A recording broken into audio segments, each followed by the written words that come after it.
Oh, what a tangled web we weave. So this is green cola from Greece. Why the quotation marks? Japan has some weird laws that foreign companies need to find like a domestic partner company in order to enter the market. I think the only drink company that is the exception is Coca-Cola. And they have partnered with Asahi, the folks behind Calpis. They are also the domestic distributor of Wilkinson's and Welch's. Now, this drink has an interesting history with lots of, corporate greed and global finance floating in the background. So where to start? Okay, so Stevia, the main sweetener used in this drink. Is it Stevia or is it Stevia? A South American plant whose leaf extracts can produce something that's like 200 to 300 times sweeter than sugar.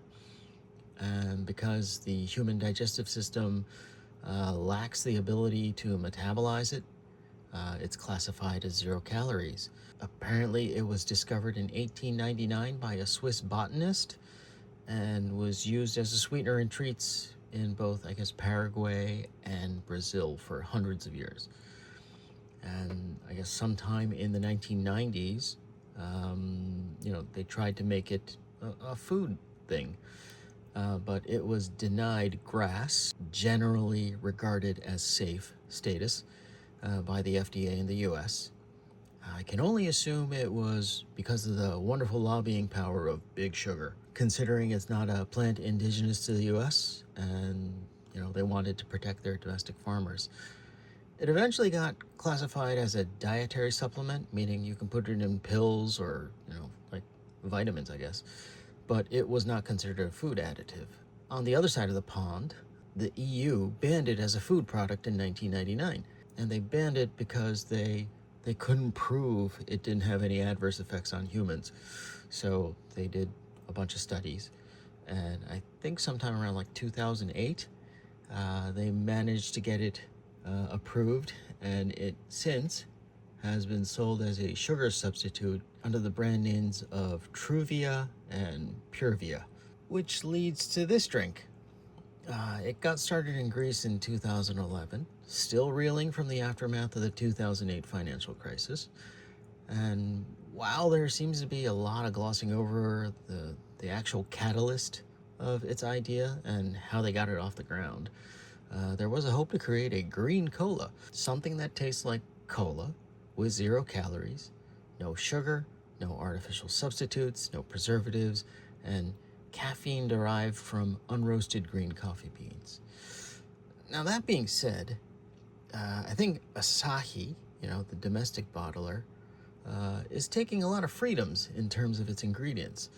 And I will have them up on screen, but you might notice, unlike the EU website's information, the Japanese version of this drink contains sucralose, technically an artificial sweetener that is like 2 to 3 times more sweeter than stevia.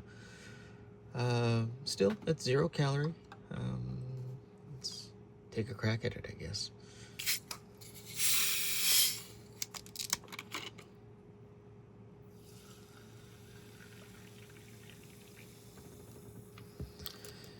I mean, looks cola enough. On the nose. Smells cola enough. And on the gullet. Bottoms up.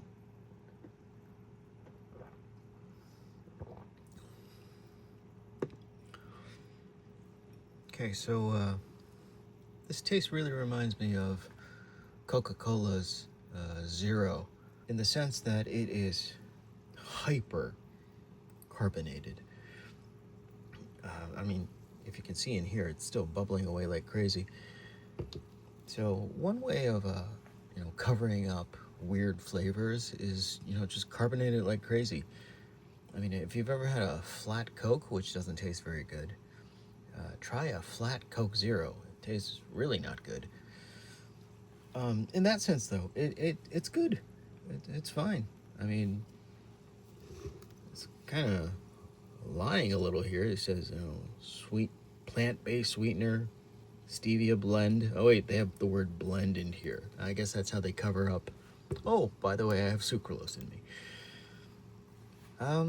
Yeah, I mean, it's fine. It's really effervescent though. I mean, can you see all the bubbles that it's kicking up? Nonetheless, if you can find it, sure, why not? Appreciate the sucralose, I guess. Okay, till next time, the drink's on me.